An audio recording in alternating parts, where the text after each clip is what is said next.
Dinas Penanaman Modal dan Pelayanan Terpadu Satu Pintu atau DPMP TSP Provinsi Sumatera Selatan mencatat batubara dan infrastruktur menjadi sektor terbesar dalam realisasi investasi triwulan 1 tahun 2024. Direktorat 1, Direktorat 2, maklum saya punya 5 masalahnya.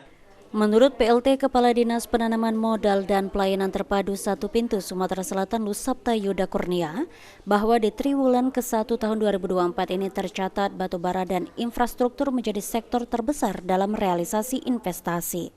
Sementara untuk 4 sektor terbesar lainnya diisi oleh listrik, gas, dan air, lalu industri kertas dan percetakan serta tanaman pangan perkebunan.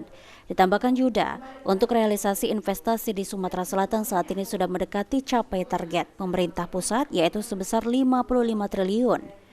Saat ini sektor barang dan jasa juga menjadi nilai investasi ke depannya, pihaknya akan terus berupaya memaksimalkan investasi-investasi dari lokal.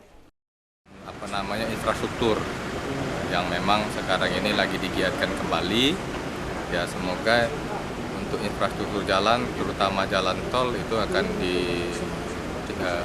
dilanjutkan. Kita berharap itu dilanjutkan, tapi namun sementara ini memang batubara, gas, dan mineral lainnya yang memang itu masih menjadi unggulan. Dan juga ini ada perkembangan baru, adalah perdagangan barang dan jasa. Ini memang yang menjadi perkembangan yang terbaru yang ada di Sumatera Selatan. Nanti untuk pencapaian tahun ini target realisasi investasi yang ditetapkan oleh Pak Presiden itu 65 triliun.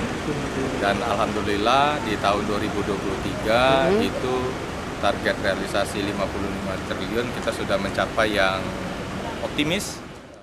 Aji Delia, PAL TV.